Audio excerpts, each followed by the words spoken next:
We're coming up on our work in progress. These are the 12 footers. We still have a pile of logs here. 8 footers as well. So we've got a stack of those. We are making progress, and it smells amazing because of the cedar sawdust around here. Yeah, so we're always trying to get our maximum yield of timbers out of every log. So we look at the various combinations, see what we can cut out of there. So the smallest logs that we sort of accept for this project are going to be 4x4s, and then bigger than that we're going to get a 4x6.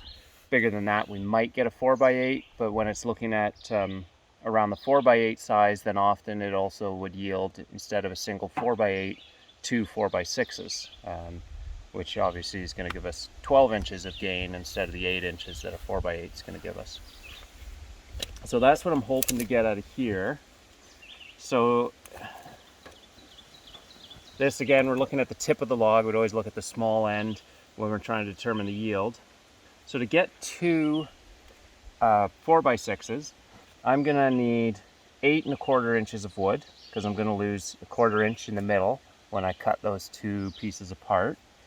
And when I have that, I need the wood to be at least 6 inches wide at that point. So if I take a measure here, it looks like we will just barely have the 6 inches wide that we need. And again, this would be maybe nicer with a square here, but up here, it's gonna be pretty close. We might have a bit of wane here. But I'm accepting a little bit of wane because, again, we're at the tip. So if we've got a little bit of wane here, we're more likely to not have it down at the wider part of the log. And so if it's just a little bit at the end, that might end up in the joint, or we might just, accept a little bit of wane on some of the logs.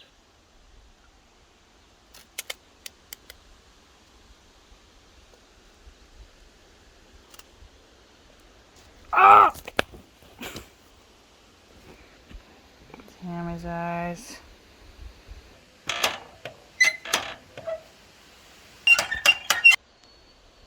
So I've got my plan, and then just line up the saw and double check.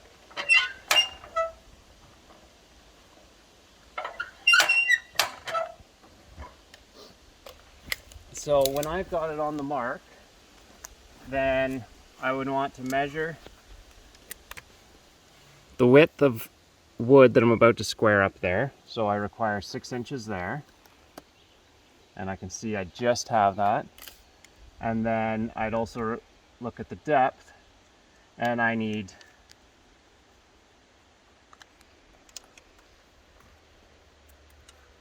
8 1/4 inches of depth, and at that depth I still require 6 inches of wood, and it looks like I have that as well. Nice.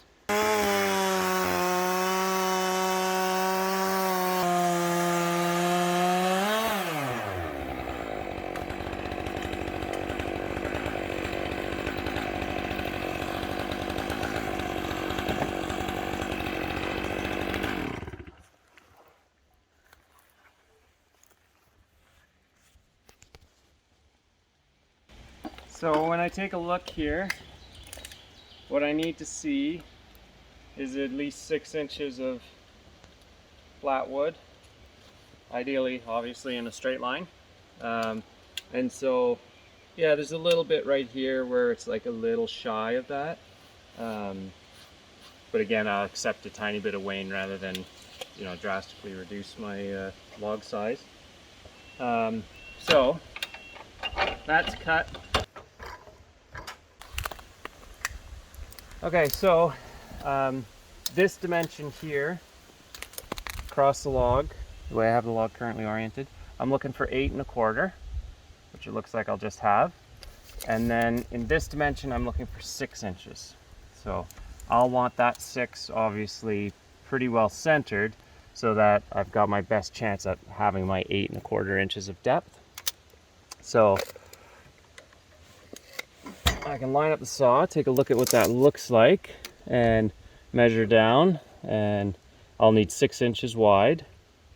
And so it looks like I'm going to maintain this 6 inches, you know, for quite a distance here. And over at this end, 6 inches will yield just a tiny bit of wane right here. I'm kind of visualizing the saw will pass just over this post and just over this post here. So I'm just visualizing a line between those two posts, and it looks like I'll be just skimming somewhere right along the edge of the bark here, which is kind of our goal. We don't want to be cutting so deep in the wood that we're leaving wood behind, but we don't want to be cutting way up here where we're going to have a bunch of wane on our boards. So I think I've got it. So I've looked at both ends, but then I've also visualized along the length of the log to see any dips or high points and try to adjust for those. And so that looks like it should be pretty good. And after your first 2 cuts are done, then the 3rd and the 4th cut are really easy, because we know we'll just set it to 8 1/4, set the next one to 6, and we don't have to do that thinking because we've already compensated for the taper at that point.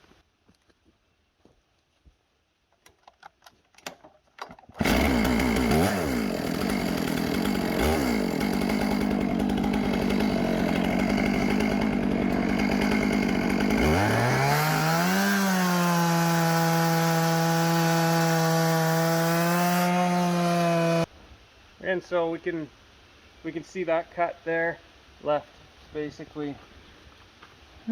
Perfect. Yeah, just a tiny bit of bark, which is, I would say, our goal. Because if we were cutting way down deep, then maybe I should have considered a bigger timber. So I'm getting basically the biggest thing that this log would yield.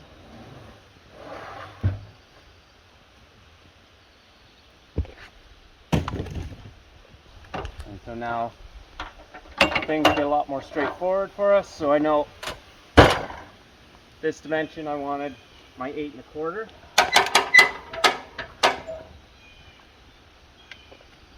And I'm going to be able to see right away how likely that is to be successful. So again, as I sight down here, it looks like my saw will cut really very close to the bark edge there. Oh, yeah.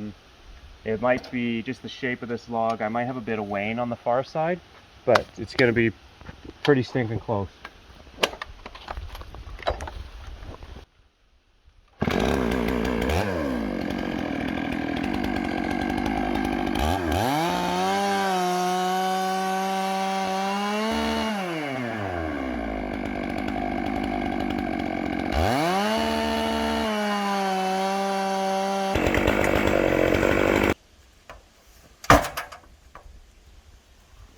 Now we'll set her to 6.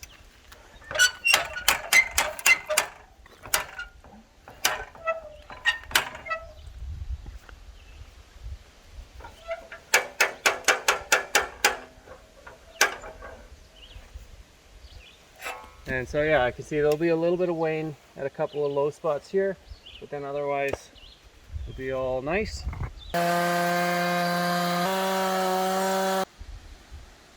So that worked out even better than I had visualized. Very little bark left on here. Last step now, cut this guy in half. So we've got 8 1/4 inches here. I'll roll the mill up to 4 inches. So I'll have 4 inches of wood below the bar, but I also know with 8 1/4, by the time the saw cuts a 1/4 inch out of the middle, I'll be left with 4 inches above the bar as well.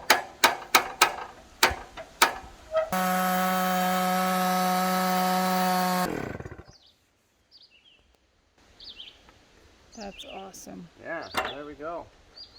That's ideal, that's a really nice size log, quick to cut, but Wish they were all like that. yeah, you know, that's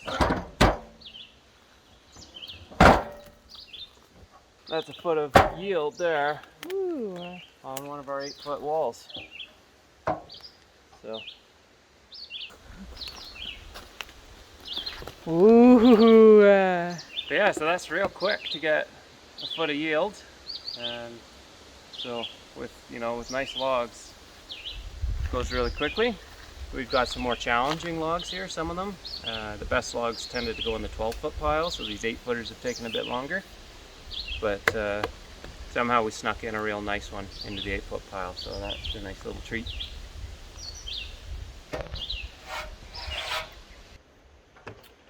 So here's another approach for bigger logs. I haven't shown the whole process, but should be easy to explain here just with the finished components. So this big slab that's on the mill, plus these other two here, they all came from the same log. So getting into bigger logs, I found the easiest way is to just slab the log out at 4-inch slabs, and then that way I can approach each slab independently to get the maximum size timber out of each particular slab. So for example, I look at this slab here, and I would just take a look. It looks like I could definitely get an 8-inch wide timber out of this with no wane, or I could go for a 10 with a little bit of wane. I'll probably do the 10, and if it turns out to be too much wane, I want to mill it down later, then I could do that. And I look at the one below it, and I would say this one is looking like it's going to be an 8 with a tiny bit of wane. So these came from the outside, either side of the log, and then from the middle I got this big guy, so it's going to be obviously the widest one, and it's 14 1/4. I left that quarter on it because I don't think I'm going to get enough 14-inch timbers to do a whole set. So by leaving it at 14 1/4, I can re-mill it and lose that 1/4-inch curve. 2 7s. Yeah, it could become an 8 and a 6, a 10 and a 4, or whatever. Yeah, smarty pants. So, yeah. But if I'd have just squared up the log, then I would have been limited to squaring it to 8 inches wide, and I would have gotten 3 8s. But by taking each slab, it's a little bit more time, but I take my slabs out, and then I'll approach each slab independently. So, and just a nice way to do that. So we'll get this one off the bunk there.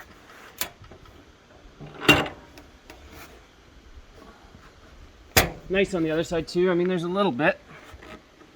Cedars around here always seem to have something. This side's got a nice woodpecker hole. But that's going to be character, or that's like where you're going to put your beer or something, right? Mother pecker. I've been finding... Are you coming this way? Yeah, I'll lay this on the bunk too.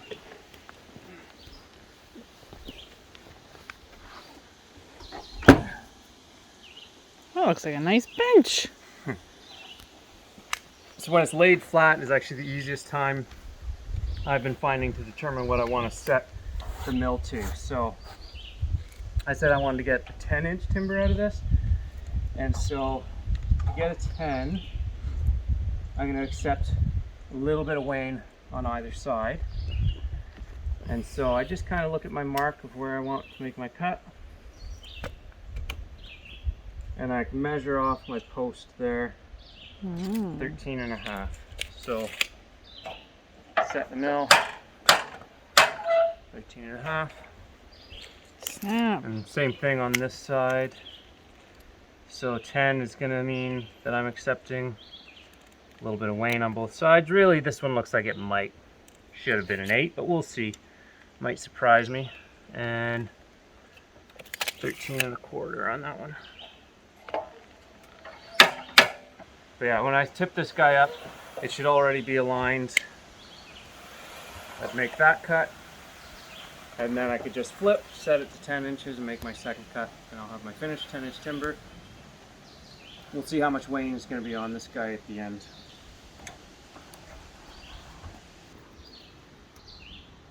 Up in the old safety ante here. This is in case the cedar has COVID.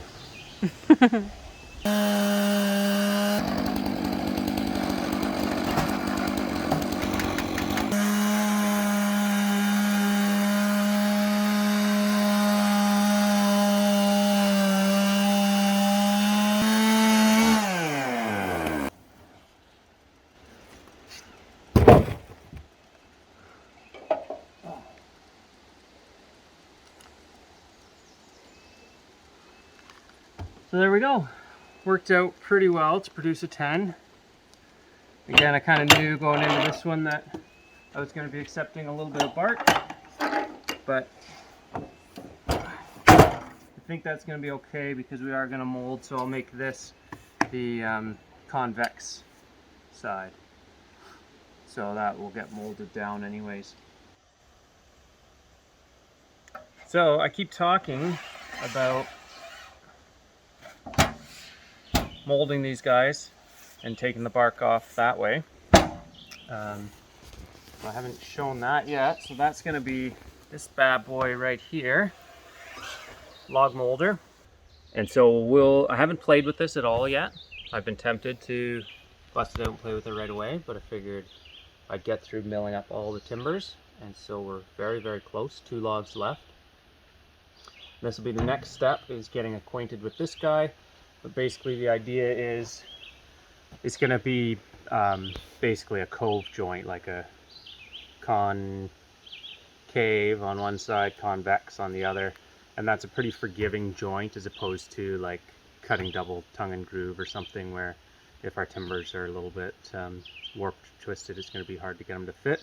But that joint's going to be, you know, pretty forgiving even if things move a little bit. So yeah, that's the idea. Pretty excited for that, and so we'll show that process. We'll talk about this guy once we know a little bit more about it, and we'll go through this whole process of turning this thing into a sauna, finally. Woohoo! Yeah. So stay tuned for that. There'll be more videos coming, as per usual, eventually, as time permits. There's always lots to do around here, but we're going to try to get lots more out and document this whole process. So, yeah. Stay tuned, like, subscribe, all that good stuff, and we'll see you next time.